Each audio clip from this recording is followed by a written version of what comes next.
கொலோசையர் 3வது அதிகாரம் 1-2 வசனங்கள். Colossians chapter 3 verses 1 and 2. நீங்கள் கிறிஸ்துவுடன் கூட எழுந்தது உண்டானால் கிறிஸ்து தேவனுடைய வலது பாரசத்தில் வீற்றிருக்கும் இடத்திலுள்ள மேலானவைகளை தேடுங்கள். பூமியில் உள்ளவைகளை அல்ல, மேலானவைகளையே நாடுங்கள். மேலானவையை தேடுங்கள். மேலானதை நாம் நாட வேண்டும் என்று 2 வசனங்களிலே கர்த்தர் நமக்கு ஒரு ஆலோசனை கொடுக்கிறதை பார்க்கிறோம். Set your affections on things above. Set your mind on things above.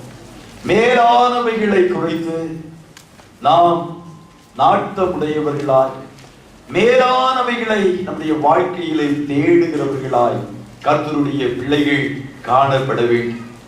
பூமிக்குரியவைகளை குறித்து அல்ல, மேலானதை குறித்த சிந்தை உடையவர்களாய் நாம் காணப்பட வேண்டும். வேதத்திலே வாசித்தால் அநேக காரியங்கள் பூமிக்குரிய, மண்ணுக்குரிய, உலகத்துக்குரிய, சத்துருவுக்குரிய அநேக காரியங்கள் எழுதப்பட்டிருக்கு.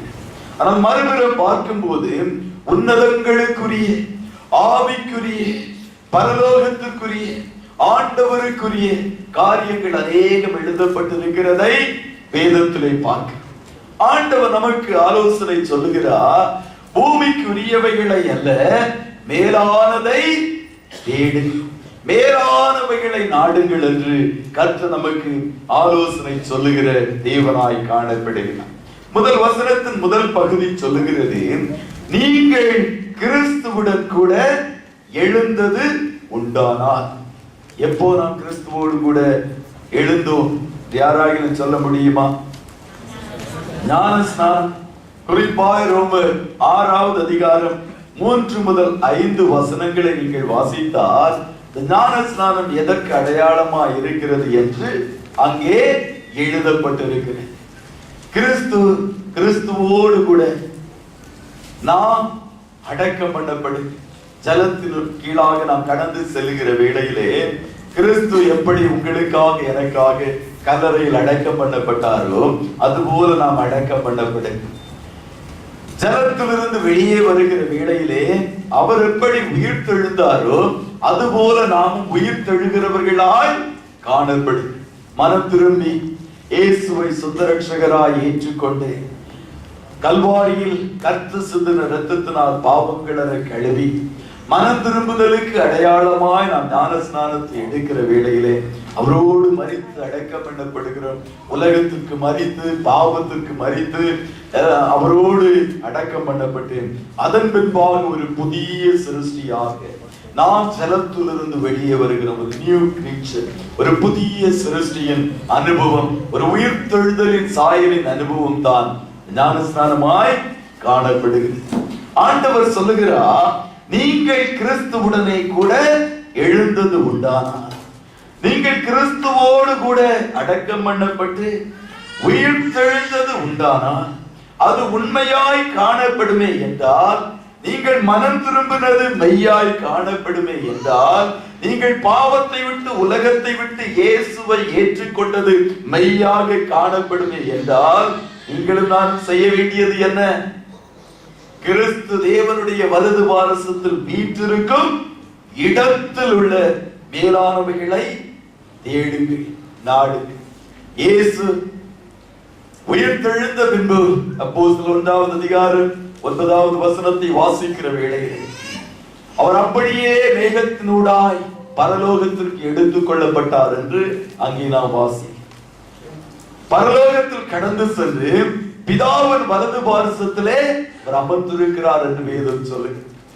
அப்போஸ்தலர் 7வது அதிகாரத்தில் ஸ்தேவான் கல்லெறிந்து கொலை செய்யப்பட்ட வேளையிலே பிதாவின் வலது பாரசத்தில் இருந்து இயேசு எழுப்பி நின்றார் என்று அங்கே நாம் வாசிக்கிறவர்களாய் காணப்படுகிறோம். ஆக இயேசு பிதாவின் வலது பாரசத்தில் அமர்ந்திருக்கிறார், பரலோகத்தில் அமர்ந்திருக்கிறார், பரிசுத்த ஸ்தலத்தில் அவர் அமர்ந்திருக்கிறார். அந்த உன்னதங்களுக்குரிய பரலோகத்திற்குரிய கிறிஸ்துவனுடைய காரியங்களை மேலான காரியங்களாய் அவைகள் காணப்படுவது நிமித்தம் கர்த்தருடைய பிள்ளைகளாகிய நீங்களும் நானும் நாம் அவற்றை நாடுகிறவர்களாய் காணப்பட வேண்டும். நாம் அவற்றை தேடுகிறவர்களாய் காணப்பட வேண்டும். இயேசுவின் பிள்ளைகள் என்று சொன்னார். ரட்சிக்கப்பட்டது உண்மை என்றார், மனம் திரும்பினது உண்மை என்றார், கர்த்தருடைய பிள்ளைகள் என்ற ஸ்தானத்திற்குள்ளாய் நாம் கடந்து வந்தது உண்மை என்றார். நம் பூமிக்கு உரியவைகளை அல்ல, மேலானவைகளை நாட வேண்டும், தேட வேண்டும் என்று வேதம் தெளிவாய் சொல்லுகிறதை பார்க்க. மத்திய 6வது அதிகாரம் 21வது வசனத்திலே ஒரு தம்ப் ரூல் அங்கே எழுதப்பட்டிருக்கு. ரூல் ஆஃப் தம்ப் அங்கே எழுதப்பட்டிருக்கு. என்ன அந்த வசனத்தை வாசிங்க. மத்திய 6வது அதிகாரம் 21வது வசனம். உங்கள் பொக்கிஷம் எங்கே இருக்கிறதோ அங்கே உங்கள் இருதயம் இருக்கு. இது கர்த்தருடைய சட்டம். எளிதாய் நாம் அறிந்து கொள்ளலாம் நம்முடைய இருதயம் எங்கே காணப்படுகிறது, நாம் எதை தேடுகிறோம், எதை நாடுகிறோம் என்பதை மற்றவர்கள் சொல்லி அல்ல, நாம் எளிதாய் அறிந்து கொள்ளலாம். இந்த வசனத்தின் அடிப்படையிலே நாம் தெளிவாய் அறிந்து கொள்ளலாம். வசனம் சொல்லுகிறது, உங்கள் இருதயம், உங்கள் பொக்கிஷம் எங்கே இருக்கிறதோ அங்கேதான் உங்கள் இருதயம் இருக்கு. இது கர்த்தருடைய சட்டம், கர்த்தருடைய வார்த்தை. இது நம்முடைய பொக்கிஷங்கள் எல்லாம் பரலோகத்திற்குரியதாய் காணப்படுமே என்றால் என்னுடைய இருதயம் பரலோகத்திற்குரியவைகளையே சிந்திக்கும், பரலோகத்திற்குரியவைகளையே யோசிக்கும், பரலோகத்திற்கு எப்படி கடந்து செல்லலாம் என்பதை குறித்தே நான் யோசிக்கிறேன். ஒருவேளை என்னுடைய பொக்கிஷம் பூமிக்குரியதாய் காணப்படுமே என்றால் என்னுடைய இருதயம் பூமியையே யோசித்துக் கொண்டிருக்கு, பூமிக்குரிய காரியங்களையே எண்ணிக்கொண்டிருக்கு. இதில் மாற்றமே இல்லை என்பதை ஆண்டவருடைய பிள்ளைகள் தெளிவாய் அறிந்து கொள்ள வேண்டும். பொக்கிஷம் என்றாலே ட்ரெஷர், ஒரு வேல்யூபிள், மிகவும் விலை மதிக்க கூடியதாய் காணப்படும். ஒருவேளை கிறிஸ்து உங்களுடைய என்னுடைய பொக்கிஷமாக காணப்படுவார் என்றால், எப்போது நான் ஏற்கனவே சொன்னது போல அவருடைய நாமத்தின் மகிமைக்காக நான் எப்படி ஜீவிக்கலாம், அவரை இன்னும் நான் எப்படி பிரியப்படுத்தலாம், அவருடைய நாமத்திற்கு எப்படி நான் இன்னும் கனத்தை கொண்டு வரலாம், அவருடைய ஊழியத்தை இன்னும் அவருக்கு ஏற்ற விதமாய் நான் எப்படி செய்யலாம், இன்னும் எப்படியெல்லாம் நாம் ஆராதிக்கிற வேளையிலே கர்த்தருடைய இருதயம் குளிரும். இன்னும் கர்த்தர் என்னிடத்திலிருந்து என்னத்தை எதிர்பார்க்கிறார், அவருடைய இருதயத்திற்கு ஏற்றவனாய் காணப்பட்ட தாவீதை போல கர்த்தருடைய இருதயத்தை பிரியப்படுத்துவது எப்படி என்பதுதான் என்னுடைய எண்ணங்கள், நினைவுகள், என்னுடைய சரீரத்தில் ஓடுகிற அந்த ஓட்டமாய் ஜீவனாய் காணப்படும். அதையே குறித்து நான் சிந்திக்கிறவனாய் எப்பொழுதும் காணப்படுவேன். ஒருவேளை நம்முடைய நினைவுகள் ஆனது பணத்தை குறித்ததாய் காணப்படும் என்று வைத்துக் கொள்ளும்.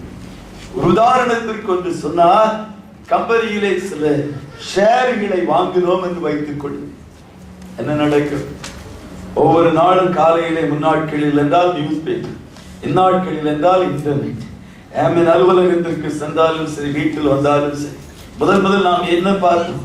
இந்த கம்பெனியுடைய ஷேர் என்ன வேல்யூவில் காணப்படுகிறது என்பதை குறித்துதான் முதலாய் பார்க்கிறவர்களாய் காணப்படும். கர்த்தருடைய பிள்ளைகளே, வசனம் தெளிவாய் சொல்லுகிறது, உங்கள் பொக்கிஷம் எங்கே இருக்கிறதோ அங்கேதான் உங்கள் இருதயம் இருக்கு. உங்களுடைய பொக்கிஷம் பூமிக்குரியதாகவே காணப்படுமே என்றால், என்னுடைய ஆஸ்திகள், ஐஸ்வர்யங்கள், மாடிகள் மேல் மாடி, கோடிகள் மேல் கோடி, இன்னும் என்று சொல்லிக்கொண்டு இன்னும் இன்னும் இன்னும் வேண்டும் வேண்டும் வேண்டும் என்று சொல்லுகிறவர்களாய் காணப்பட்டால் உங்கள் இருதயம் அதன் மேல்தான் காணப்படும். ஒருபோது பரலோகத்துக்குரியவைகளை யோசிக்க, சிந்திக்க, எண்ணுவதற்கு கூட நேரமில்லாதவர்களாய் நாம் காணப்படும். சத்துருவின் கண்ணியில் அகப்பட்ட கர்த்தருடைய ஜனம் நாட்களில் எத்தனை பேராய் நாம் காணப்படுகிறோம். நாம் நம்மை குறித்து யோசிக்கிறவர்களாய் இந்நாட்களில் காணப்படுகிறோம். வேதத்திலே சில உதாரணங்களை நாம் பார்க்கும் போது அநேக கர்த்தருடைய பிள்ளைகள் பூமிக்குரியவைகளையே நாடி ஜீவித்துக் கொண்டிருந்தவர்கள் ஒரு நாள் இயேசுவை கண்ட பின்பு விலையேற பெற்ற பொக்கிஷமாகிய ஆண்டவரை கண்ட பின்பு ஆண்டவருக்காக எப்படி ஜீவித்தார்கள் என்பதை நம் உதாரணத்திற்கு பார்ப்போமே தான். அப்போஸ்தலனாகிய பவுலை எடுக்கிற வேளையிலே பவுல் அவனுக்கு என்னென்ன தகுதிகள் யாராயிலும் சொல்லுங்க. எங்கே படித்தான் அவன்? கமாலியேலின் பெரிய ஸ்காலர். அவனுடைய பாதத்தின் கீழ் கற்றுக்கொண்டான், எல்லாவற்றையும் கற்றுக்கொண்டான். ஞானி அவன். அவனுக்கு பல பாஸ்போர்ட். அவன் எபிரேயன், கிரேக்கன், ரோமன் என்றெல்லாம் சொல்லி பல பாஸ்போர்ட் ஹோல்டர். மாத்திரமல்ல, அவன் ஒரு பரிசை என்றால் வேதத்தை நன்கு கற்று அறிந்தோம், வேதத்தை தெளிவாய் அறிந்தோம், வேத பிரமாணங்களை மற்றவர்களுக்கு போதிக்கிறவனாக பூமிக்குரிய அநேக பொக்கிஷங்கள் அவனுக்கு காணப்படும். தன்னுடைய பிரமாணத்தின் மேல், நியாய பிரமாணத்தின் மேல், மோசேயால் எழுதி கொடுக்கப்பட்ட பிரமாணத்தின் மேல் அதிக வைராக்கியம் உடையவனாய் அவன் காணப்பட்டான். ஆக பூமிக்குரிய காரியங்கள், பொக்கிஷங்கள் அநேகம் அவனுடைய வாழ்க்கையில் காணப்பட்டது. ஒரு நாள் அப்போஸ்தலர் 9வது அதிகாரத்திலே நாம் வாசிக்கிறோம். அவன் கர்த்தருடைய பிள்ளைகளை துன்பப்படுத்தும்படி அவன் தமஸ்குவுக்கு நேராய் கடந்து சென்றான், சிரியா தேசத்திற்கு நேராய் கடந்து சென்றான் என்று வேதத்திலே நாம் வாசிக்கிறோம். அந்த வேளையில் தான் அவன் போய்கொண்டிருந்த வேளையிலே வேறொரு தரிசனத்தை கண்டான், வேறொரு பொக்கிஷத்தை கண்டான், வேறொரு விலையேற பெற்றவரை கண்டான். இயேசுவை அவன் கண்டான், அவ்வளவுதான். இயேசுவை அவன் தரிசித்தான், அவருடைய சத்தத்தை அவன் கேட்டான். ஆண்டவர் சொன்னார், நீ எனக்கு வேண்டும் என்று ஆண்டவர் பேசின வார்த்தைகளை அவன் கேட்டான். அந்த பொக்கிஷத்தை அவன் அப்படியே பிடித்துக் கொண்டான்.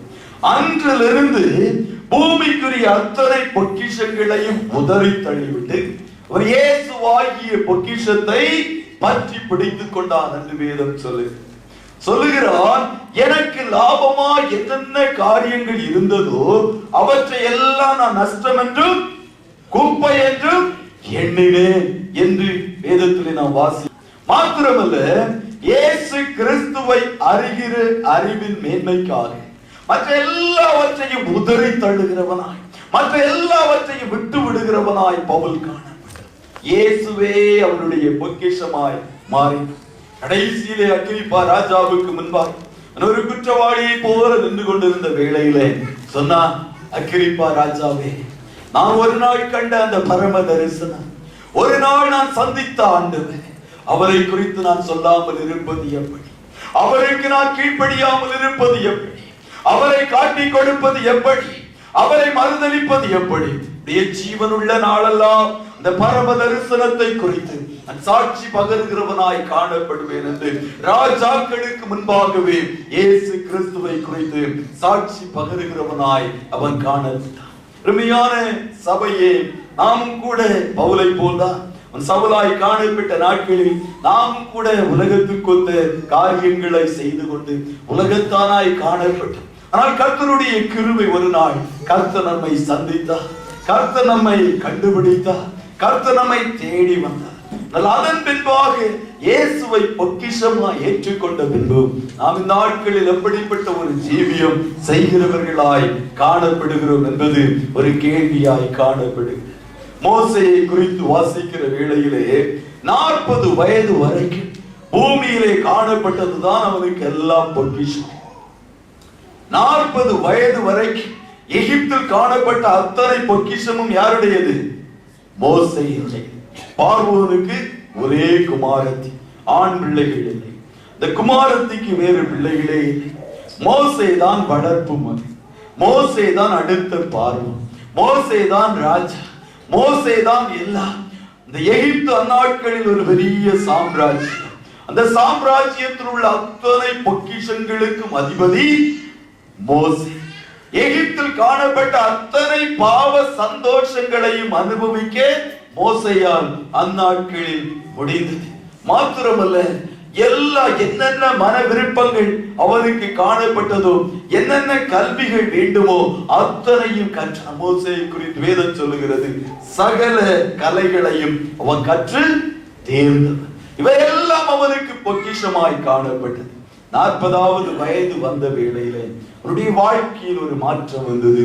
கர்த்தர் அவனை தொட்டார். வேளையில் தான் அவன் எகிப்தின் பாவ சந்தோஷங்களை அனுபவிப்பதை பார்க்கிறார். எகிப்தின் பொக்கிஷங்களை காட்டலாம். கிறிஸ்துவுக்காக நிந்தையை அனுபவிப்பது மேல். கர்த்தருடைய பிள்ளைகளோடு துன்பத்தை அனுபவிப்பது மேல். கர்த்தருடைய பிள்ளைகளோடு காணப்படுவது மேல்.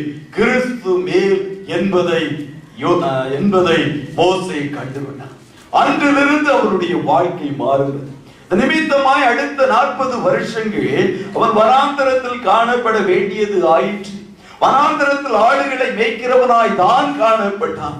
ஆகிலும் கர்த்தருக்காய் அவன் நின்றது நிமித்தம் 80வது வயதிலே இஸ்ரவேல் ஜனங்களை பார்வோருடைய கையிலிருந்து விடுவிக்கிற ஒரு பாத்திரமாய், பார்வோரை காட்டிலும் வல்லமை பொருந்திய ஒரு பாத்திரமாய், பார்வோரையும் அவனுடைய ஜனங்களையும் பாதைகளால் பாதிக்கிற ஒரு பாத்திரமாய் மோசேயை கர்த்தர் பயன்படுத்தினார் என்று வேதத்தின் மூலமாய் நாம் பார்க்கிறோம். நாமும் கூட ஒருவேளை ஆண்டவரை இம்மட்டும் ஏற்றுக்கொள்ளாதவர்களா, பேரளவில் ஒரு கிறிஸ்தவர்களாய் காணப்படுகிறோம் என்று வைத்துக் கொள்ளுங்கள்.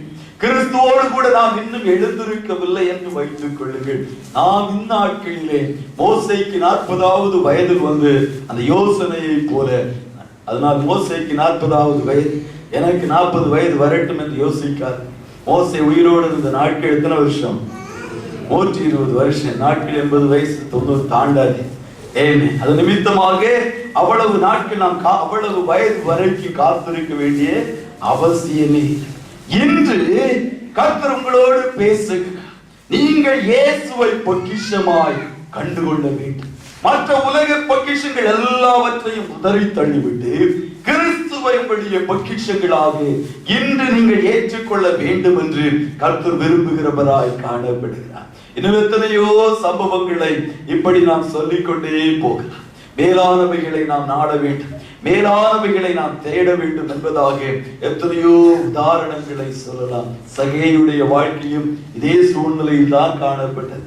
அவனும் பூமிக்குரிய எல்லாவற்றையும் சேகரிக்க வேண்டும், எல்லாவற்றையும் பரிவசூலிக்க வேண்டும், எல்லாவற்றையும் ஆதாயம் செய்து கொள்ள வேண்டும். ஜனங்களை கொள்ளையிடுகிறவனாய் காணப்பட்டான். ஒரு நாள் இயேசுவை பார்க்க வேண்டும் என்ற ஆசை வந்தது. இயேசு என்ற பொக்கிஷத்தை அவன் கண்டுபிடித்தான். அன்று கர்த்தர் அவனை ஆபிரகாமின் குமாரனாய் மாற்றி மகிழ்ந்தான்.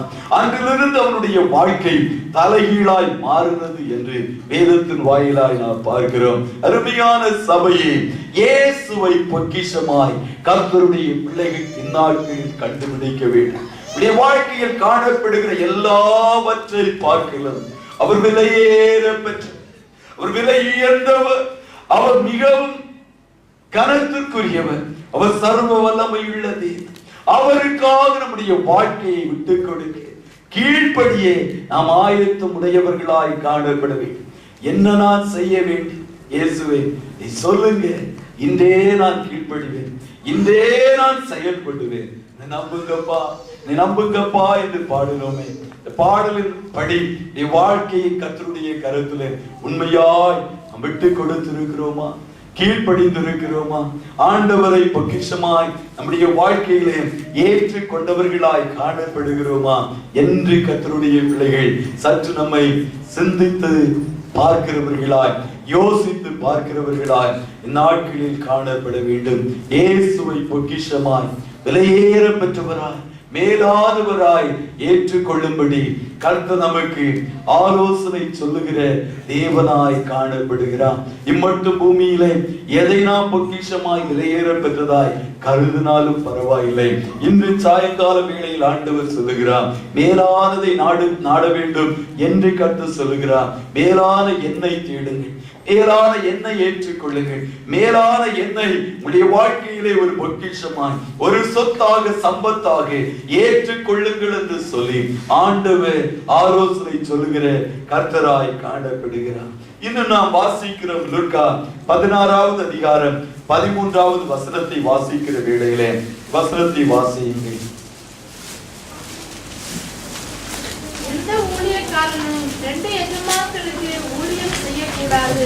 எந்த ஊழியக்காரனும் எந்த கர்த்தருடைய பிள்ளையும் ரெண்டு எஜமான்களுக்கு ஊழியம் செய்ய முடியாது. இது செகண்ட் ரூல். ஆண்டவர் சொல்லுகிறார். அநேக வேளைகளிலே நான் சொல்லுவோம், வாரம் முழுவதும் நான் என்னுடைய மன விருப்பத்தின்படி நான் நடந்து உலக பொக்கிஷங்களையே நாடி தேடி ஓடி அதற்காகவே என்னுடைய எல்லா நேரத்தையும் செலவழித்து நான் வெள்ளிக்கிழமை ஆண்டவருடைய சமூகத்தில் வந்து இயேசுவே என்னுடைய பொக்கிஷமா ஏற்றுக்கொள்ளுவேன் என்று சொன்னா வசனத்தின்படி ஒருபோது நாம் அதை செய்ய முடியாது. ரெண்டு எஜமான்களுக்கு ஒருபோதும் கர்த்தருடைய பிள்ளைகள் ஊழியம் செய்ய முடியாது. உலகத்திற்கும் ஆண்டவருக்கும் ஊழியம் செய்ய முடியாது. பூமிக்குரியதையே நாடிக்கொண்டு உன்னதங்களுக்குரியவைகளை நாடுவது என்பது இயலாத காரியம். பூமியில் அநேக பொக்கிஷங்களை பிடித்து வைத்துக் கொண்டு இயேசுவும் 10-11 எனக்கு ஒரு பொக்கிஷம் என்று சொன்னால் அது நடக்கவே நடக்காத காரியமாய் காணப்படுகிறது. இரண்டு எஜமான்களுக்கு நாம் ஊழியம் செய்ய முடியாது. கடைசி கால சபையாகிய லவோதிக்கேயா சபையை குறித்து வெளிப்படுத்தல் 3வது அதிகாரத்திலே ஆண்டவர் கடைசி பகுதியை வாசிக்கிற வேளையிலே என்ன சொன்னார்? நீ அனலாயிரு, இல்லை என்றால் குளிராயிரு. அனலும் இல்லை குளிரும் இல்லை என்ற சூழ்நிலையில் இருந்தால் உன்னை வாயில் நின்று வாந்தி பழி போடுவேன் என்று ஆண்டவர் சொன்னார். இரு நினைவுகளினால் குந்தி குந்தி நாம் நடக்க முடியவே முடியாது. இயேசுவையும் உலகத்தையும் பிரியப்படுத்த முடியவே முடியாது. ஆக கர்த்தருடைய பிள்ளைகள் இரண்டு எஜமான்களுக்கு ஊழியம் செய்வது இயலாத காரியம் என்று வேதம் நம்மை எச்சரிப்பது நாம் இன்றே ஆண்டவரை பற்றி பிடித்து விலையேற பெற்ற ராஜாவுக்கு, விலையேற பெற்ற ஆண்டவருக்கு, அவரையே நம்முடைய பொக்கிஷமாய் கருதி அவரையே சேவிக்கிற ஜனங்களாய் நீங்களும் நானும் மாற வேண்டும் என்று ஆண்டவர் விரும்புகிறவராய் காணப்படுகிறார். நம்முடைய பொக்கிஷங்கள் எங்கேயோ அங்கேதான் நம்முடைய இருதயம் இருக்கு. ஆண்டவர் இன்னும் ஒரு ஆலோசனையை அதே வேத பகுதியிலே மத்தேயு 6வது அதிகாரம் 19-20வது வசனங்களை வாசிக்கிற வேளையிலே சில காரியங்களை ஆண்டவர் அங்கே கற்றுக் கொடுக்கிறார். வாசியுங்கள் அந்த 2 வசனங்களை. பூமியிலே உங்களுக்கு பொக்கிஷங்களை சேர்த்து வைக்க வேண்டாம். பூமியிலே உங்களுக்கு பொக்கிஷங்களை சேர்த்து வைக்க வேண்டாம். அங்கே பூச்சி உண்டு, துரு உண்டு, அவைகளை எடுத்து போடு. இங்கே திருடரும் கண்ணமிட்டு திருடுவார்கள். திருடர்கள் தொந்தரவு தாங்கவே முடியல. திருடர்கள் கண்ணமிட்டு திருடுவார்கள். பரலோகத்திலே உங்களுக்கு பொக்கிஷங்களை சேர்த்து வையுங்கள். பரலோகத்திலே உங்களுக்கு பொக்கிஷங்களை சேர்த்து வையுங்கள். அங்கே பூச்சியாவது துருவாவது கெடுக்கிறதும் இல்லை. அங்கே பூச்சியாவது துருவாவது கெடுக்கிறதும் இல்லை. அங்கே திருடர் கண்ணமிட்டு திருடுகிறதும் இல்லை. அங்கே திருடர் கண்ணமிட்டு திருடுவதும் இல்லை. ஆண்டவருடைய ஒரு விலையேற பெற்ற ஆலோசனையாய் காணப்படும். பூமியிலே உங்கள் பொக்கிஷங்களை சேர்த்து வைக்காது. இங்கே துருபிடித்து விடும், அழிந்து விடும். பூமியில் சேர்க்கிற அத்தனை பொக்கிஷங்களையும் நாம் விட்டு விட்டுதான் கடந்து செல்ல வேண்டும். கிரேட் அலெக்சாண்டர் மரிக்கிற வேளையிலே தன்னுடைய கரங்களை அந்த காஃபின் பாக்ஸ் வெளியே வைத்து அடக்கம் பண்ணும்படியாய் சொன்னார். இவன் ஒன்றையும் கொண்டு வந்ததில்லை, ஒன்றையும் கொண்டு போக முடியாது. எல்லாவற்றையும் இங்கே விட்டு விட்டுதான் கடந்து செல்ல வேண்டும். அது துருவுக்காக, பூச்சிக்காக காணப்படுகிறது. மாத்திரமல்ல, நேரம் கிடைக்கிற வேளைகளில் எல்லாம் திருடர்கள் அதை திருடி விடுவார்கள், நம்மை வஞ்சித்து விடுவார்கள், ஏமாற்றி விடுவார்கள், கொள்ளையடித்து விடுவார்கள். ஆனால் பரலோகத்திலே நாம் என்னென்ன பொக்கிஷங்களை சேர்த்து வைக்கிறோமோ, ஒரு சின்ன சின்ன காரியங்களை செய்து பரலோகத்தில் எவ்வளவு ஷேர்களை நீங்கள் வாங்கி கொண்டிருக்கிறீர்களோ அது ஒருபோதும் ஒருவரும் அதை திருட முடியாது, ஒருவரும் அதை எடுத்து விட முடியாது. அதற்குரிய பலனை கர்த்தர் உங்கள் வாழ்க்கையில் தந்தே ஆக வேண்டும். ஆகையால்தான் கர்த்தர் சொல்லுகிறார், பரலோகத்திலே உங்கள் பொக்கிஷங்களை நீங்கள் சேர்த்து வைங்க. அங்கே ஒருபோதும் அவைகள் அழிந்து போவதே இல்லை, மாறாக நாளொன்று வரும். கர்த்தர் தன்னுடைய ஞாபக புஸ்தகத்திலே ஒவ்வொன்றாய் எழுதி வைப்பார். கர்த்தருடைய சமூகத்திலே நாம் நிற்கும் போது அவருடைய ஞாபக புஸ்தகத்தை திறந்து அதில் எழுதியிருக்கிற ஒப்பந்தின்படி நம்மை கனம் பண்ணி நம்மை மகிழ்விக்கிற நாளிலே நாம் ஆண்டவருடைய சமூகத்திலே களி கூறுகிறவர்களாய் நாம் காணப்படும். பூமியில் எவற்றை சேகரித்தார் அழிவுக்காக அக்கினிக்காக வைக்கப்பட்டிருக்கிறது. கர்த்தருடைய பிள்ளைகளே, இவ்வாழ் நாட்களில் பரலோகத்தில் பொக்கிஷங்களை நாம் சேர்க்கிறவர்களாய் காணப்பட வேண்டும். இயேசுவுக்கென்று எதையாயிலும் செய்கிறவர்களாய் காணப்பட வேண்டும்.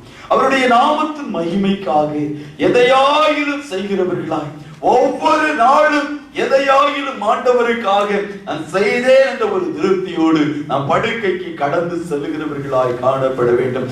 ஒவ்வொரு நாளும் பரலோகத்திலே எதையாயிலும் நாம் நம்முடைய கணக்கில் எதையாயிலும் கூட்டிக் கொண்டே காணப்பட வேண்டும் என்பதை ஆண்டவருடைய பிள்ளைகள் தெளிவாய் அறிந்து கொள்ளுங்கள். வேதத்தின் வாயிலாக சில உதாரணங்களை பார்க்கும் போது ஆண்டவர் சவுலையும் தாவீதையும் குறித்து பேசின வேளையிலே அப்போஸ்தலர் 13வது அதிகாரம் 22வது வசனத்திலே ஆண்டவர் சொன்னார், சவுலை வெறுத்தி தாவீதை இருதயத்துக்கு ஏற்றவனாய் கண்டேன். ரெண்டு பேரும் இஸ்ரவேலின் முதல் ராஜா. சவுல் தான் முதல் ராஜா, அடுத்த ராஜா தாவீது. ரெண்டு பேரும் 40 வருஷம் அரசாண்டவர். ரெண்டு பேரும் தன்னை தாழ்த்தினவர்கள்.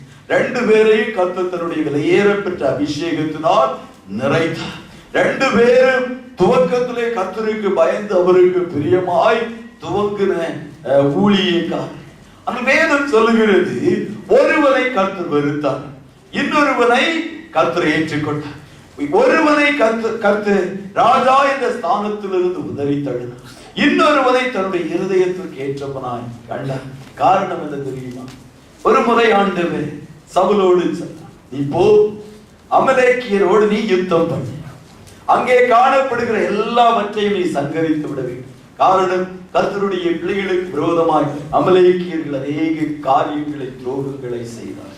அது நிமித்தமாய் ஒரு ஆடையாவது மாடாவது ஒரு மிருகத்தையாவது நீ விட்டு வைக்கவே கூடாது, ஒன்றையும் நீ எடுத்து விடவும் கூடாது. சவுல் அதன்படியே செய்கிறேன் என்று சொல்லி தன்னுடைய ராணுவத்தோடு கூட யுத்தத்திற்கு நேராய் கடந்து அங்கே போய் பெரிய ஒரு யுத்தத்தை எல்லாம் செய்து அங்கே அமலேக்கியர்களை அவன் முறியடித்து, அது மாத்திரமல்ல அந்த ராஜாவை எல்லாம் பிடித்து கடைசியில் ஒரு காரியத்தை செய்தார்.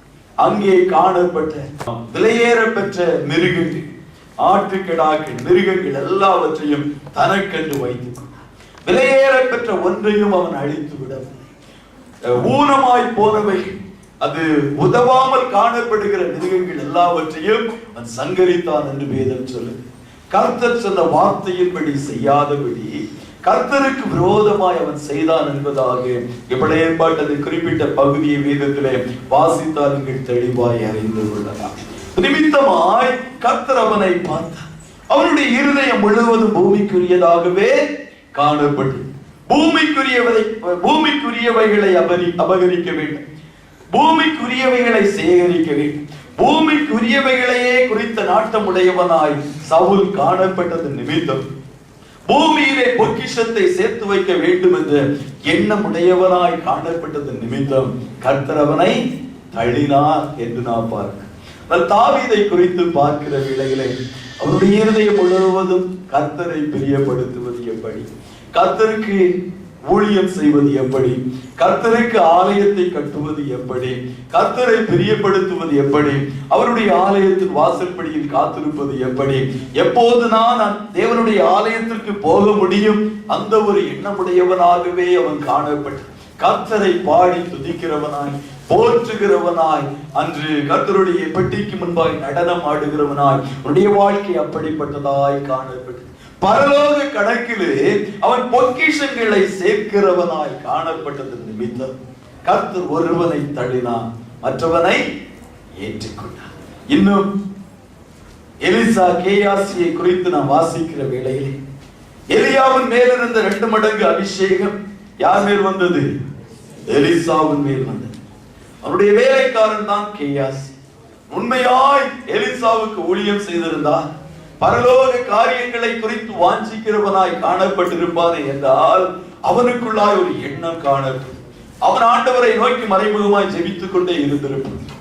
என்றாகிலும் என்னுடைய எஜமான் மரிக்கிற வேளையிலே அவர் மேல் காணப்படுகிற அந்த அபிஷேகம் 4 மடங்கு 100 மடங்கு எனக்கு வர வேண்டும். அவர் செய்த அற்புதங்களை காட்டிலும், கர்த்தரை மகிமையாய் உயர்த்தி காட்டின காரியங்களை காட்டிலும் அநேக அற்புதங்கள் அடையாளங்களை நான் செய்ய வேண்டும் என்ற ஒரு வாஞ்சை கேயாசிக்குள்ளாய் காணப்பட்டது இருக்க வேண்டும். ஆனால் கேயாசியினுடைய இருதயத்தை பார்க்கிற வேளையிலே எலிசாவின் இருதயத்தை போல காணப்படவில்லை. நீங்கள் ராஜாக்களின் புஸ்தகத்தை வாசிக்கிற வேளையிலே 2 ராஜாக்கள் 5வது வாசிக்கிற வேளையிலே நாகமான் எலிசாவை தேடி கடந்து வந்தான்.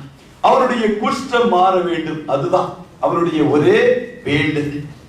எலிசாவின் வீட்டிற்கு முன்பாய் நாகமான் திரளான செல்வங்கள், திரளான பொன், திரளான வெள்ளி, திரளான மாற்று வஸ்திரங்கள், இவைகள் எல்லாவற்றோடும் கூட எலிசாவின் வீட்டிற்கு முன்பாய் வந்து நின்றார். இவன் தன்னுடைய ரதத்திலிருந்து இறங்கவே இல்லை. நினைத்தான் எலிசா வெளியே வருவான், என்னுடைய வெகுமதிகளை எல்லாம் வாங்கிக் கொள்வான், என்னுடைய குஷ்டத்தில் எல்லாம் எண்ணெய் பூசுவான், எண்ணெய் பூசி எனக்காய் வேண்டுதல் செய்வான், அப்போது நான் சுகமாவேன் என்று சொல்லி மேட்டிமையோடு கூட நாகமான் பெரிய ஒரு கேப்டன், பெரிய ஒரு ராணுவ தலைவர் ஆக அவன் அந்த கம்பீரத்தோடு அவனுடைய வீட்டிற்கு முன்பாக நின்று கொண்டு எலிசா செய்தது என்ன தெரியுமா? தன்னுடைய வேலைக்காரனாகி கேயாசியை அனுப்பி சொன்னான், நீ போய் அவனிடத்தில் சொல், யோர்தானில் போய் 7 முறை முழுகும்படியாய் சொல் என்ற ஒரு வார்த்தையை சொன்னானே ஒழிய அவனுடைய பொண்ணுக்கு பின்பாக, அவனுடைய பொருளுக்கு பின்பாக, அவனுடைய ஆசை பின்பாக ஓடவே. தான் கர்த்தருடைய ஊழியக்காரர்களுடைய இருதயம் இப்படிப்பட்டதாய் எப்போதும் காணப்படுகிறது. அவன் அதை குறித்து யோசிக்கவே, அவனுடைய பொக்கிஷங்களை குறித்து அவன் சிந்திக்கவே, அதன் மேல் தன்னுடைய கண்களை வைக்கவே இல்லை. நாகமானுக்கு கோபம் வந்தது. அவன் திரும்பி போனான். கடைசியில் ஒரு வேலைக்காரன் சொன்னது நிமித்தம் யோர்தானில் இறங்கி அவன் மூழ்கினான் என்று நாம் பார்க்க சொஸ்தமான உடனே மீண்டும் நன்றி நிறைந்த இருதயத்தோடு வந்து எலிசாவின் வீட்டிற்கு முன்பாய் நின்று எதையாயிலும் வாங்கிக் கொள்ளும் என்று சொன்ன வேளையிலும் கூட எலிசா ஒன்றையும் வாங்கிக் கொள்ளவில்லை, ஒன்றையும் அவனிடத்திலிருந்து அவன் எடுத்துக் கொள்ளவில்லை என்று வேதம் சொல்லுகிறது. ஆனால் நாகமான் திரும்பி போய்கொண்டிருந்த வேளையில் தான் எலிசாவின் வேலைக்காரனாகிய கேயாசிக்குள்ளாய் ஒரு எண்ணம், பிழைக்க தெரியாத எஜமான், இவனை நம்பி நான் ஊழியர் செய்யும்படி வந்துவிட்டேன், இவனுக்கு பின்னால் நான் ஊழியக்காரனாய் காணப்படுகிறேன், போயும் போயும் நான் இவனை தெரிந்து கொண்டேனே என்ற எண்ணத்தோடு கூட எலிசா வீட்டிற்குள்ளாய் கடந்து சென்றவுடன் நாகமானுடைய ரதத்திற்கு பின்பாய் இவன் ஓடினான். நாகமானை தேடி ஓடுகிறவனாய் காணப்பட்டான். ஓடி வருகிறதை நாகமான் கண்டு மீண்டும் ரதத்தில் இருந்து இறங்கி, ஏன் ஓடுகிறாய், சுக செய்தியா என்றெல்லாம் அவன் விசாரி சொன்னான். இப்போதுதான் சில தீர்க்கதரிசிகளின் புத்திரர்கள் வந்திருக்கிறார், சில மாற்று வஸ்திரங்கள் வேண்டும், சில வெள்ளி பணங்கள் வேண்டும் என்று கேட்ட வேளையிலே கேயாசி கேட்டதை காட்டிலும் பல மடங்கு அவன் கொடுத்து அனுப்பினான் என்று அதே வேத பகுதியை நம் பகுதியிலே நாம் வாசிக்கிறோம். அதோடு கூட என்னத்தை கூட வாங்கினான், நாகமானை விட்டு போன குஷ்டத்தையும் சேர்த்து வாங்குகிறவனாய் அவன் காணப்பட்டான். சொன்னான், நாகமானை விட்டு நீங்கின குஷ்டம் உன்னையும் உன்னுடைய சன்னதியையும் தொடர.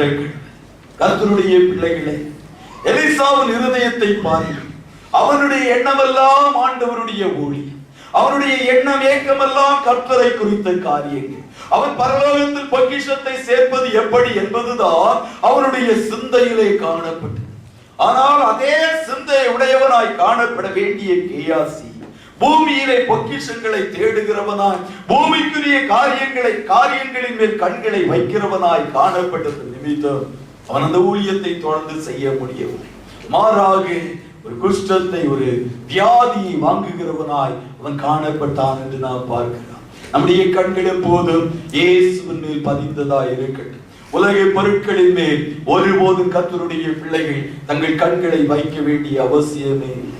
ஒருபோதும் ஒரு ஊழியக்காரர்களும் ஜனங்களை நம்பி ஜனங்களிடத்திலிருந்து வருகிறதில் தான் ஊழியம் செய்ய வேண்டும் என்ற எண்ணம் ஒருபோதும் வர வேண்டிய அவசியம் இல்லை. என்னுடைய ஊழியத்தின் பாதையிலே நான் வாழ்க்கையில் அனுபவித்ததை சொல்லுகிறேன். கர்த்தருடைய பிள்ளைகள் கர்த்தரை உண்மையாய் சேவித்தால் போதுமான அளவுக்கு மேல் கர்த்தர் நமக்கு தேவைகளை சந்திக்கிறார். அருமையான கர்த்தருடைய பிள்ளைகளே, உலகத்தின் மேல் கண்களை வைக்காது, உலக பொருட்களின் மேல் கண்களை வைக்காது, பரலோகத்தில் பொக்கிஷத்தை சேர்க்கிறவர்களால் கர்த்தருடைய பிள்ளைகள் ஒவ்வொரு நாளும் நாம் காணப்பட வேண்டும். இன்னும் ஒரு சம்பவத்தை நான் சொல்லுகிறேன். ஐஸ்வர்யவான் லாசரு என்பவர்களை குறித்து வேதத்திலே லூக்கா 16வது அதிகாரத்தில் எழுதப்பட்டிருக்கு. ஐஸ்வர்யவான் மகா பெரிய ஐஸ்வர்யவான், பூமியிலே சம்பிரதாயமாய் வாழ்ந்தான் என்று நாம் பார்க்கிறோம். எல்லாம் அவனுக்கு காணப்பட்டது, ஒன்றிலும் குறைபடாதவனாய் அவன் காணப்பட்டான், சுகபோகமாய் ஜீவித்துக் கொண்டிருந்தான். லாசரு என்று ஒரு வியாதிக்காக ஏழை காணப்பட்டான். அவனுடைய மேஜையில் இருந்து ஆகிலும் ஒரு துணிக்கு விழாதா என்று தன்னுடைய பசி அது நிமித்தம் ஆகிலும் மாற்றி விடலாமே என்று சொல்லி அங்கலாய்ப்போடு காண அந்த ஒரு துணிக்கையை கூட கொடாதவனா இந்த ஐஸ்வர்யவான் காணப்பட்டான். எல்லோருக்கும் சம்பவிக்கிற ஒரு காரியம் ரெண்டு பேருடைய வாழ்க்கையில் வந்தது. எல்லோருக்கும் சம்பவிக்கிற காரியம் என்ன? மரணம். மரணம் எல்லோருக்கும் சம்பவிக்கும். ஏமேன், அது இள வாலிபர்கள் கூட அதை உணர்ந்து கொள்ள வேண்டும். இள ரத்தம் ஏமேன் ஒன்றையும் அறியாது, ஒன்றை குறித்து யோசிக்க, என்னைக்கு இப்படியே இருப்பேன் என்று யோசிக்கிறவர்களாய் காணப்படுவார்கள். அப்படி அல்ல, மரணம் எல்லோரையும் ஒரு நாள் சந்திக்கும். ஐஸ்வர்யவானை சந்தித்தது, ஒரு பெரிய அடக்க ஆராதனை அவனுக்கு செய்தார். லாசருவும் மரித்தான், அவனை எங்கே தூக்கி போட்டார்கள் என்று கூட வேதத்தில் எழுதப்படவில்லை. ஏழைக்கு என்ன அடக்க ஆராதனை? ஏழையை பராமரிக்கிறவன் யார்? ஒன்றும் அவனுடைய வாழ்க்கையிலே செய்ததாக வேதத்தில் எழுதப்படவில்லை. அடுத்த நிமிஷம் காட்சி மாறுகிறது. ஒருவன் ஆபிரகாமின் மடியிலே கடந்து சென்றான், இன்னொருவன் அக்கினியிலே வந்து கொண்டு காணப்பட்டான். ஐஸ்வர்யவான் அக்கினி கடலிலே காணப்பட்டான், ஏழை ஆபிரகாமுடைய மடியிலே காணப்பட்டான். காரணம் என்ன தெரியுமா? ஐஸ்வர்யவான் தன்னுடைய பொக்கிஷத்தை எல்லாம் பூமியிலே சேர்த்து வைத்தார். ஏழை வியாதிதான், கஷ்டம்தான், கண்ணீர் தான், பாடுகள் தான், ஒவ்வொரு நாளும் உணவுக்காய் அங்கலாய்க்கிற ஒரு சூழ்நிலை தான். ஆனால் தன்னுடைய பொக்கிஷங்களை எல்லாம் பரலோகத்திலே சேர்த்து வைத்தார், ஆண்டவருடைய சமூகத்திலே சேர்த்து வைத்தார். ஆண்டவருடைய ராஜ்யத்திற்கு ஏற்றதாய் உன்னுடைய இருதயம் சரீரம் வியாதியாய் காணப்பட்டாலும் உன்னுடைய இருதயம் ஆண்டவரை நோக்கி ஜெபித்துக் கொண்டே காணப்பட்டிருக்கிறது. அதன் நிமித்தமாய் அவன் பரலோகத்தின் பாத்திரவானாய் மாறினான். ஐஸ்வர்யவான் பூமியில் பொக்கிஷத்தை சேர்த்து வைத்தவன் எல்லாம் அப்படியே அக்கினி கடலுக்கு நேராய் கடந்து சென்றான். ஆகையால் தான் ஆண்டவர் சொன்னார், ஐஸ்வர்யவான் பரலோகத்திற்கு கடந்து செல்வதை காட்டிலும் ஊசியின் காதில் ஒட்டகம் நுழைவது எளிதாயிருக்கு. ஊசியின் காதுல ஒட்டகம் நுழையுமா? நுழையவே நுழையாது. அதனால் நம் ஐஸ்வர்யவான்களாய் காணப்பட கூடவே கூடாது என்று அர்த்தம் அல்ல. நம் பூமியிலே ஐஸ்வர்யவான்களாய் காணப்படலாகாது என்று அர்த்தம் அல்ல. எவ்வளவுதான் கர்த்தர் நமக்கு தந்திருந்தாலும் நம்முடைய கண்கள் இயேசுவின் மேல் பதிக்கப்பட்டதாய் காணப்பட வேண்டும். நம்முடைய சிந்தை முழுவதும் இயேசுவின் மேல் காணப்பட வேண்டும். தேவனுடைய ராஜ்யத்தையும் அவருடைய நீதியையும் தேடுகிறவர்களாய் நாம் எப்பொழுதும் காணப்பட வேண்டும். எல்லாவற்றையும் கர்த்தர் நம்முடைய வாழ்க்கையில் கூட்டி கொடுப்பார். அவர் தந்து கொண்டேதான் காணப்படுவான். நம்முடைய கண்கள், இருதயம், நோக்கம் எல்லாம் கர்த்தரின் பேரில் காணப்பட வேண்டும். என்றால்தான் இந்த ஏழை லாசருவை போல ஒரு நாள் கண்களை மூடுகிற வேளையிலே இளைப்பாறுதலுக்குள்ளாய் நாம் பிரவேசிப்போம், பரம கானானுக்குள்ளாய் நாம் பிரவேசிக்கிறவர்களாய் காணப்படுவோம். ஆண்டவர் சொன்னான், பூமியிலே உங்களுக்கு பொக்கிஷங்களை சேர்த்து வைக்காதீர்கள், அங்கே துருபிடித்து விடும், அங்கே அழிவு வரும், அங்கே அவைகள் எல்லாம் வீணாய் போய்விடும்.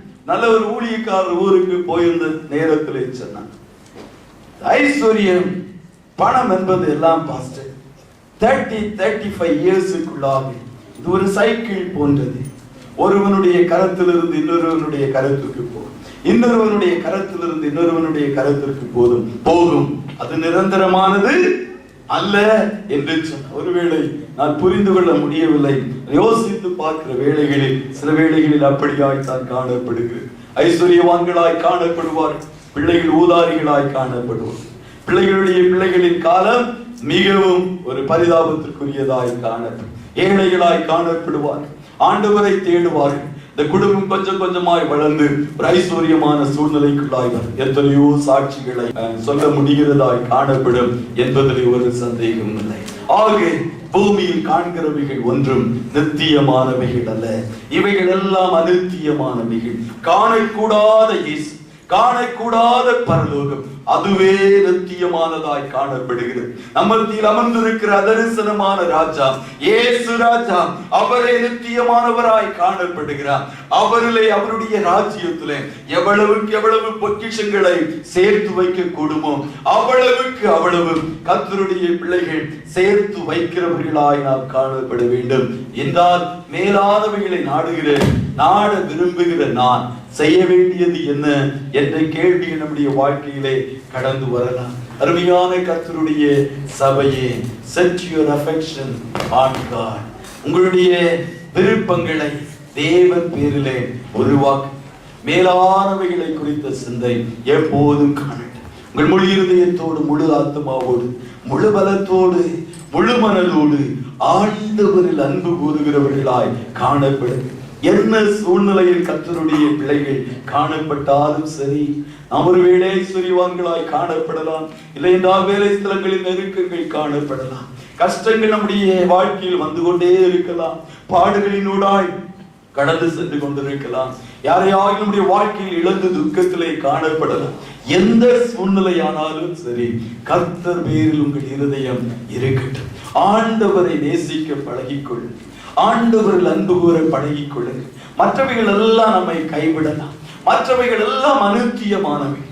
ஆண்டவர் பேரிலே அன்பு செலுத்த துவங்குகிறவர்களாய் காணப்பட்டால் அது கர்த்தருடைய பார்வையிலே விலையேறப்படும். நாம் எவ்வளவுக்கு எவ்வளவு ஆண்டவரை நேசிக்கிறோமோ அவ்வளவுக்கு அவ்வளவு பரலோகத்திலே பொக்கிஷங்களை சேர்க்கிறவர்களாய் காணப்படுகிறோம் என்பதை மறந்து போகாதிருங்கள். ஆகையால் தான் பவுல் ரோமர் 8வது அதிகாரம் 36வது வசனத்திலிருந்து சொல்லுகிற வேளையிலே, கிறிஸ்துவின் அன்பை விட்டு என்னை பிரிப்பவன் யார்? உபத்திரவம் வரலாம், பாடுகள் வரலாம், கஷ்டங்கள் வரலாம், கண்ணீர் நஷ்டங்கள் வரலாம், எல்லாவற்றில் இருந்தும் நான் கிறிஸ்துவின் அன்பை விட்டு ஒன்றும் என்னை பிரிக்காது என்று நிச்சயித்திருக்கிறேன் என்று அப்போஸ்தலனாகிய பவுல் அங்கே சொல்லுகிறதை பார்க்கிறோம். Set your affection upon God. உடைய எண்ணங்கள், ஏக்கங்கள் மேலான ஆண்டவரின் பேரிலே காணட்டும். மாத்திரமல்ல, set your affection on God's word. கர்த்தருடைய வார்த்தையை நேசிக்க பழகிக்கொள்ளுங்கள். கர்த்தருடைய வார்த்தையை மேலானதாய் கருது பழகிக்கொள்ளுங்கள். நாட்களில் கிறிஸ்தவர்கள் என்று சொல்லுகிறோம். வேதத்தில் என்ன எழுதப்பட்டிருக்கிறது? பழைய ஏற்பாட்டில் ஒன்று சொன்னால் புதிய ஏற்பாட்டில் தேடுகிற ஜனங்கள் வேதத்தை வாசித்தால், வேதத்தை குறித்த ஒரு கிளியர் பிக்சர் உங்கள் கண்களுக்கு முன்பாக இருந்தால், இது போன்ற ஒரு புஸ்தகத்தை இன்று உலகத்தில் கண்டுபிடிக்க முடியவே முடியாது. எழுதப்பட்டிருக்கிற ஒவ்வொரு வார்த்தையும் மேலானது. இதில் எழுதப்பட்டிருக்கிற ஒரு வழி ஒரு புள்ளியாகிலும் ஒளிந்து போவதில்லை என்று கர்த்தர் சொல்லுகிறார். கர்த்தர் தன்னுடைய கரத்தினால் எழுதி கொடுத்த வார்த்தைகளாய் காணப்படுகிறது. கர்த்தருடைய ஆவியானவர் ஏவினது நிமித்தம், கரங்களை பிடித்தது நிமித்தம் பரிசுத்தவான்கள் எழுதின வார்த்தைகளாய் காணப்படுகிறது. வார்த்தை ஒருபோதும் ஒளிந்து போவதே இல்லை. வார்த்தைகளை நேசிக்க பழகிக் கொள்ளுங்கள். வார்த்தை மேலானதாய் காணப்படுகிறது. ஆதாமிலிருந்து ஆபிரகாம் வரைக்கும் 2000 வருஷங்கள், ஆபிரகாமிலிருந்து கிறிஸ்து வரைக்கும் 2000 வருஷம், கிறிஸ்துவிலிருந்து இம்மட்டும் 2000 வருஷங்களை தாண்டி நாம் போய்கொண்டிருக்கிறோம். ஆபிரகாமிலிருந்து கிறிஸ்து வரைக்கும் 2000 வருஷம் என்ன நடந்தது? இஸ்ரவேல் ஜனங்கள் நம்முடைய முற்பிதா ஆபிரகாம், ஈசாக்கு, யாக்கோபு, அதன் பின்பாய் 430 வருஷம் சிறையிருப்பின் நாட்கள், அதன் பின்பாய் 450 வருஷம் நியாயாதிபதிகளின் நாட்கள், அதன் பின்பாய் 500 வருஷம் ராஜாக்களின் நாட்கள். அந்த 500 வருஷம் முடிவிலே பாபிலோனிய சிறையிருப்புக்குள்ளாய் யூதா கடந்து செல்லுகிறது, அசீரிய சிறையிருப்புக்குள்ளாய் இஸ்ரவேல் கடந்து செல்லுகிறது. இந்த சிறையிருப்பு நாட்கள் முடிந்து வருகிற நாட்களில் எருசலேம் தேவாலயத்தை எல்லாம் செருபாபேல் தலைமை கீழ் திரும்ப எடுத்து கட்டுகிற நாட்களிலே மீண்டும் அதன் பின்பாக அடுத்த சிறையிருப்பும் ரோம சிறையிருப்புக்குள்ளாய் ஜனங்கள் கடந்து செல்லுகிறார்கள். அந்த ரோமர்களுடைய சிறையிருப்பின் அடிமைத்தன நாட்களில் தான் கிறிஸ்து பிறக்கிறார். இப்படிப்பட்ட வேதத்தில் அந்த ஒரு லேஅவுட் உள்ள இருதயங்களிலே காணப்படுமே என்றால், நீ வாசிக்கிற வேளையிலே எழுதப்பட்டிருக்கிற காரியங்களை தியானிக்கிற வேளையிலே தேனை காட்டிலும், தெளி தேனை காட்டிலும் இது மதுரமாய் காணப்படும். எவ்வளவுக்கு அவ்வளவு கர்த்தருடைய வார்த்தையை தியானிக்கிறீர்களோ அவ்வளவுக்கு அவ்வளவு நீங்கள் உங்கள் பொக்கிஷங்களை பரலோகத்திலே சேர்த்து வைக்கிறவர்களாய் காணப்படுகிறீர்கள் என்பதை மறந்து விடாதிருங்கள். Set your affection upon house of God. கர்த்தருடைய சபையின் மேல் உடைய இருதயம் இருக்கட்டும். அது மிகவும் முக்கியமானதாய் காணப்படுகிறது. கர்த்தருடைய ஆலயம், கர்த்தருடைய ஆலயத்தில் நம்மை அழைத்துக் கொண்டு வந்து நம்மை மகிழ பண்ணுகிற ஆலயத்தில் வரும்போது ஆலயத்தின் சம்பூர்ணத்தினால் நம்மை திருப்தியாக்கி ஆசீர்வதிக்கிற தேவனாய் அவர் காணப்படுகிறார். எல்லா நன்மைகளினால் நம்மை நிரப்புகிற கர்த்தர், அவருடைய அபிஷேகத்தை நம்மை ஊற்றி விடுகிற கர்த்தர், அவருடைய பிரமாணங்களை நமக்கு கற்றுக் கொடுக்கிற கர்த்தராய் அவர் காணப்படுவார். ஒருபோது கர்த்தருடைய வீட்டை அசட்டை செய்து விடுகிறவர்களாய் காணப்படாதிருங்கள். மாறாக சங்கீதக்காரனை போல கர்த்தருடைய வீட்டிற்கு ஆலயத்துக்கு போவோம் என்று எனக்கு அவர்கள் சொன்ன வேளையிலே நான் சந்தோஷமா இருந்தேன், மனமகிழ்ச்சியா இருந்து சந்தோஷத்தோடு ஆண்டவரை ஆராதிக்கிறவர்களாய் காணப்பட்டால் நீங்கள் மேலானவைகளை தேடுகிறவர்களுடைய கூட்டத்தை சேர்ந்தவர்கள் என்பதை மறந்து போய் விடாதீர்கள். மாத்திரமல்ல, கர்த்தருடைய பிள்ளைகளை நேசிக்க பழகுங்கள், விசுவாச குடும்பத்தை நேசிக்க பழகுங்கள், விசுவாசிகளோடு நம்முடைய ஐக்கியம் காணட்டும். அதுதான் நம்முடைய வாழ்க்கையிலே ஏதாகிலும் ஒரு சூழ்நிலையில் நம்மை கர்த்தரோடு கூட நம்மை உற்சாகப்படுத்தி நாம் சோர்ந்து போய் இருக்கிற வேளையிலே கர்த்தரண்டையும் இன்னும் வளருவதற்கு உற்சாகப்படுத்துகிறதாய் காணப்படும் என்பதை கர்த்தருடைய பிள்ளைகள் மறந்து போய் விடக்கூடாது. மாத்திரமல்ல, ஜெபம் பண்ணுகிறவர்களாய் காணப்படுவோம் என்றால் எவ்வளவுக்கு அவ்வளவு ஜெபிக்கிறோமோ அவ்வளவுக்கு அவ்வளவு பரலோக காரியங்களை சேர்த்து வைக்கிறவர்களாய் காணப்படுகிறோம் என்பதை மறந்து போகாதீர்கள். ஜெபிக்கிறவர்களாய், ஜெப வீரர்களாய் கர்த்தருடைய பிள்ளைகள் காணப்படுங்க.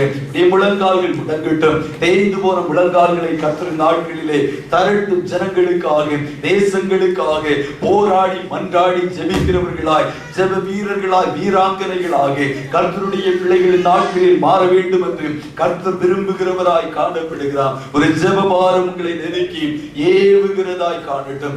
சகோதரர்களுக்காக, சகோதரிகளுக்காக, தேசங்களுக்காக, நம்முடைய பிள்ளைகளுக்காக, அழிவுக்கு நேராய் ஓடிக்கொண்டிருக்கிற வாலிபர்களுக்காக ஜெபிக்கிறவர்களாய் மாறலாமே. எவ்வளவு எவ்வளவு நேரம் ஜெபத்திற்காக நாம் ஒதுக்குகிறோமோ பரலோக கணக்கிலே அவை கூடிக்கொண்டே காணப்படும். இந்த விதைகளை எல்லாம் கத்து கண்ணீரோடு நினைக்கிற ஜெபிக்கிற ஒவ்வொரு காரியங்களையும் தன்னுடைய துருத்தியிலே, தன்னுடைய கணக்கு புஸ்தகத்திலே எழுதி வைக்கிற கர்த்தராய் காணப்படுவான். மாத்திரமல்ல, கர்த்தருக்கென்று ஊழியம் செய்யுங்க, கர்த்தருக்கென்று ஆத்தும ஆதாயம் செய்யுங்க. பரலோகத்தில் உங்கள் பலன் மிகுதியாய் காணப்படும் என்பதிலே ஒரு சந்தேகமும் இல்லை. ஆத்துமாக்களை ஆதாயம் பண்ணுகிறவன் ஞானம் உள்ளவன், அநேகரை நீதிக்குள்ளாய் நடத்துகிறவன், நட்சத்திரங்களை போல இலங்கை பிரகாசிப்பான் என்று வேதம் சொல்லுகிறது.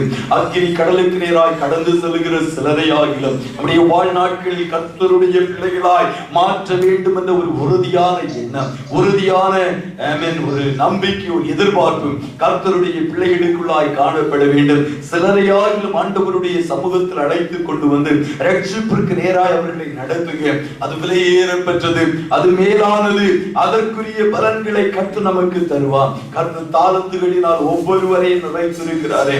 தாளந்துகளே இல்லை என்று சொல்லுகிறவர்கள் ஒருவரும் இல்லை. ஒரு தாளந்தோ, 2 தாளந்தோ, 5 தாளந்தோ ஒவ்வொருவருக்கும் கர்த்தர் கொடுத்திருக்கிறார். தாளந்துகளை கர்த்தருக்காக பயன்படுத்துகிறவர்களாய் கர்த்தருடைய பிள்ளைகளின் நாட்களில் காணப்பட வேண்டும். மேலானவைகளை நாடுகிறவர்களாய் நாம் காணப்பட்டான். உன்னதங்களுக்குரியவைகளை தேடுகிறவர்களாய் நாம் காணப்பட்டான். பூமியிலே கர்த்தர் நம்மை ஆசீர்வாதத்தின் மேல் ஆசீர்வாதங்களை தந்து நம்மை கனத்தின் மேல் கனம் பண்ணி மற்றவர்கள் மத்தியிலே சத்துருக்களுக்கு முன்பாய் பந்தியை ஆயத்தம் பண்ணி தலை எண்ணெயால் அபிஷேகம் பண்ணி கர்த்தர் நம்மை உயர்த்துகிறவராய் காணப்படுவான். எவ்வளவுக்கு எவ்வளவு பரலோக பொக்கிஷத்திலே கணக்கு கூடிக்கொண்டு இருக்கிறதோ அவ்வளவுக்கு அவ்வளவு பூமியிலே கர்த்தர் உங்களை உயர்த்தி மகிழ்கிறவராய் காணப்படுவான் என்பதிலே ஒரு சந்தேகம் இல்லை. பூமியிலே உயர்ந்த ஸ்தானங்களில் காணப்பட வேண்டுமா? பரலோக பொக்கிஷத்திலே கணக்கை நீங்கள் சரியாய் வைப்பீர்கள் என்றால் பூமியில் உங்கள் ஆசீர்வாதங்களை ஒரு மனுஷனும் தடை செய்ய முடியாது. சத்துரு ஒருபோதும் திருட முடியவே முடியாது. உங்கள் உயர்வை ஒரு மனுஷனும் ஒருபோதும் தடை செய்யவே முடியாது. பரலோகத்திலே பலனை மிகுதியாய் சேர்க்க கர்த்தர் நாட்களில் உதவி செய்யட்டும்.